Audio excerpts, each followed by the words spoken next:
Au niveau de la Côte d'Ivoire, le processus d'émergence dans lequel s'est engagé notre pays, dans le cadre de son plan national de développement, le développement de nos infrastructures et l'énergie, ainsi que la création d'emplois, notamment pour les jeunes.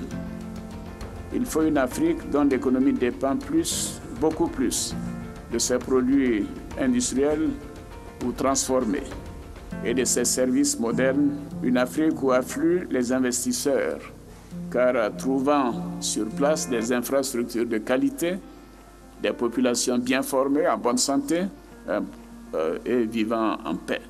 Une Afrique qui dispose de moyens pour garantir la sécurité des investissements.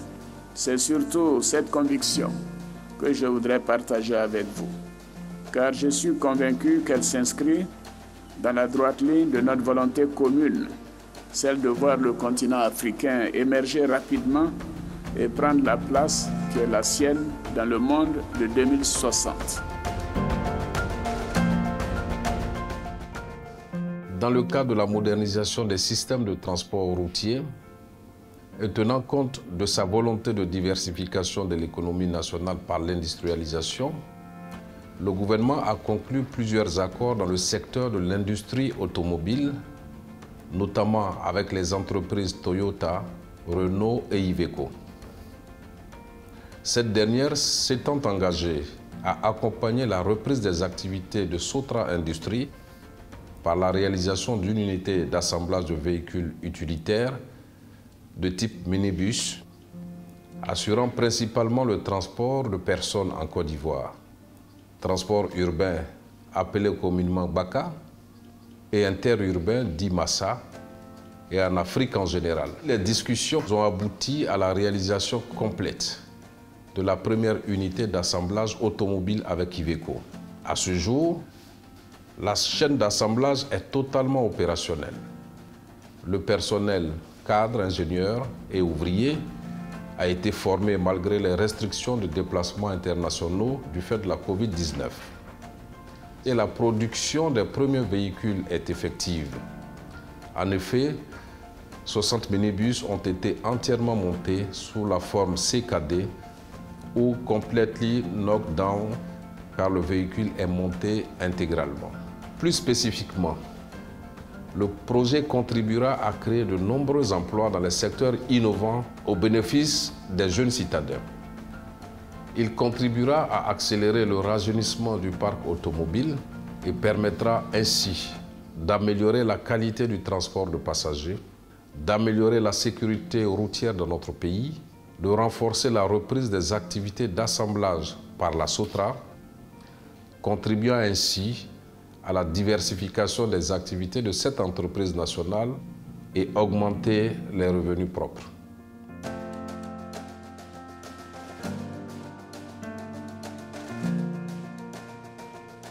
Le processus d'assemblage de ce minicar commence par l'assemblage des châssis, la pose des essieux, la pose du moteur, la pose de la cabine et ensuite la vérification de la qualité du véhicule fini. Je vous souhaite une excellente visite de notre atelier d'assemblage.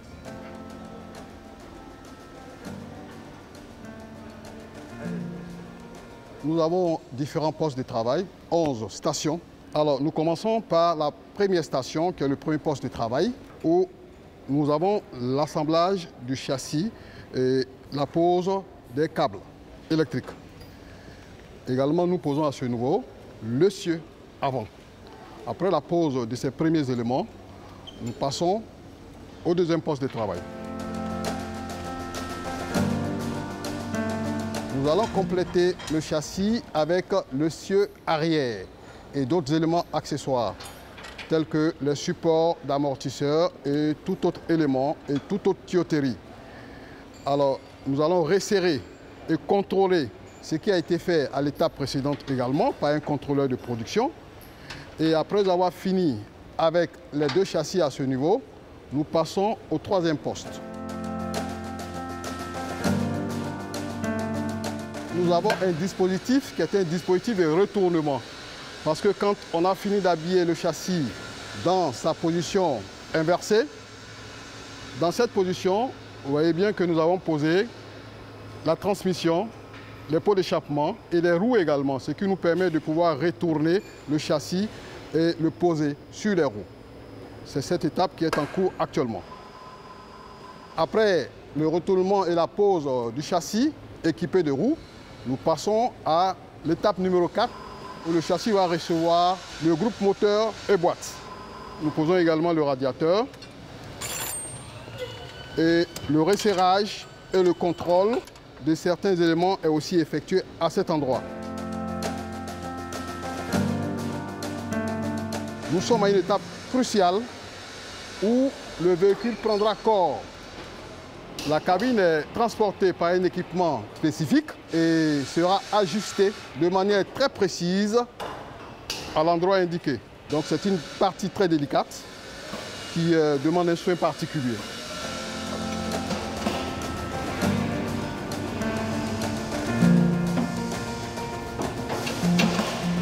Le premier poste de finition, c'est celui-là.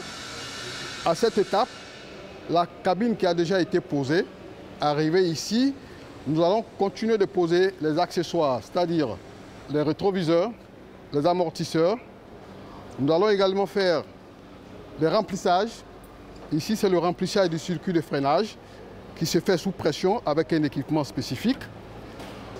Nous allons faire le remplissage des liquides de refroidissement et le contrôle des liquides moteurs.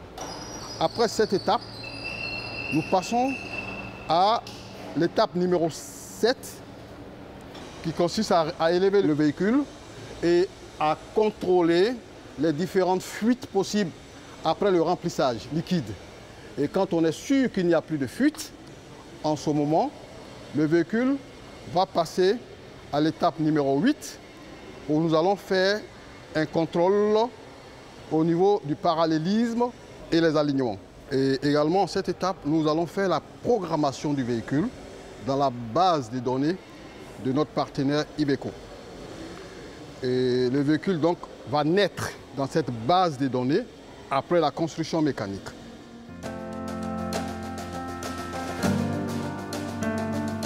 Nous sommes donc au poste d'habillage, qui est la dernière étape pour l'aménagement du véhicule. Donc à cette étape, nous faisons les revêtements intérieurs et extérieurs du véhicule. Les revêtements consistent à la pose intérieure du plancher, à la pose de ces panneaux et aussi également à la pose des sièges passagers. Et pour ce type de véhicule, nous avons 22 places assises qui peuvent être portées à 26 ou 27 à la demande du client.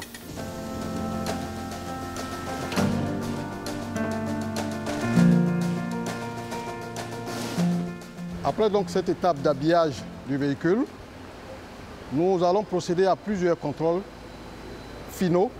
Donc le principal, sinon le dernier, est le contrôle de check final, qui va consister à faire un contrôle de l'entièreté du véhicule et à faire les derniers réglages nécessaires. Et après cette étape, si tout est OK, le véhicule est considéré comme terminé et il sort comme celui-là, qui quitte le dernier poste de travail.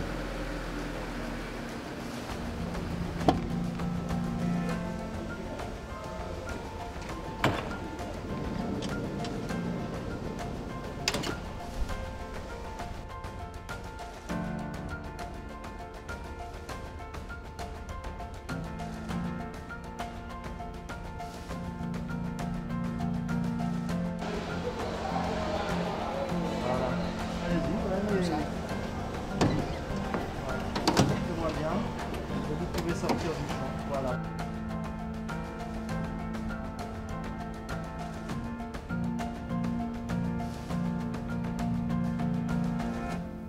Cette unité de montage a 3 caractéristiques. Premièrement, c'est une chaîne de montage de type CKD d'une capacité de départ de 1000 minibus de 18 places, configurable en ambulance, en camionnette frigorifique, en véhicule utilitaire de transport de matériel et de marchandises diverses. La deuxième caractéristique qui est l'une des plus importantes et qui fait notre fierté, c'est que pour la première fois dans l'histoire de notre pays, les véhicules qui vont sortir de cette chaîne d'assemblage sont des véhicules estampillés Made in Côte d'Ivoire. Ceci du fait du niveau d'assemblage de ces véhicules. La troisième caractéristique est que cette chaîne d'assemblage nous permettra de recruter en pleine capacité 500 travailleurs, tous des nationaux qui ont déjà été formés par les techniciens d'Iveco. Au niveau de la commercialisation, nos véhicules disposeront de tout le réseau Iveco en Afrique de l'Ouest et en Afrique centrale dans un premier temps, et dans toute l'Afrique ultérieurement, en fonction des capacités de production qui pourront être augmentées. Une commande est en cours de finalisation par la restructuration du projet Ashok-Leyland du Fonds de développement du transport routier. Les financements étant disponibles, si le gouvernement marque son accord pour sa réalisation, ce sont environ 2000 véhicules qui viendront assurer une commande pour les années 2022 et 2023. Par ailleurs, la Banque mondiale a accueilli favorablement la mise à disposition des transporteurs de 1000 minibus dans le cadre du projet de mobilité urbaine de la ville d'Abidjan, PMUA. Ces commandes assurent déjà à elles seules un démarrage de la commercialisation pour un montant d'environ 45 milliards de francs CFA qui serait passé à d'autres fournisseurs installés hors du pays. Par ailleurs, selon la Fédération internationale automobile et les conclusions de l'étude sommaire de marché réalisée par Iveco, le marché ouest-africain pour le type de véhicule monté en Côte d'Ivoire est en forte croissance et représenterait environ 17% derrière les véhicules particuliers pour 33% et les pick-up pour 19%. Au surplus, il n'y a aucune unité d'assemblage de ce type de véhicule sur le continent africain. Aussi, Iveco entend déployer toute sa force commerciale pour conquérir d'importantes parts de marché au profit de l'unité d'assemblage d'Abidjan. En termes d'intérêt, généralement, ce projet en comporte plusieurs, notamment mettre en avant la capacité de la Côte d'Ivoire à accueillir l'industrie automobile ainsi que la volonté affichée des autorités à industrialiser le pays. Contribuer au rayonnement économique et au renforcement de l'image du pays sous l'impulsion du président Alassane Ouattara. Prendre rapidement une part importante dans le marché de l'automobile en Afrique et renforcer l'attrait du pays pour les constructeurs automobiles. La réalisation de ce projet vient couronner les efforts de modernisation du transport entrepris par le président de la République Alassane Ouattara et démontre que la Côte d'Ivoire est de retour. Démontre également tout notre engagement à faire en sorte que nous ayons un secteur de transport propre, un secteur de transport moderne et un secteur de transport porteur d'emplois et d'emplois innovants pour nos jeunes.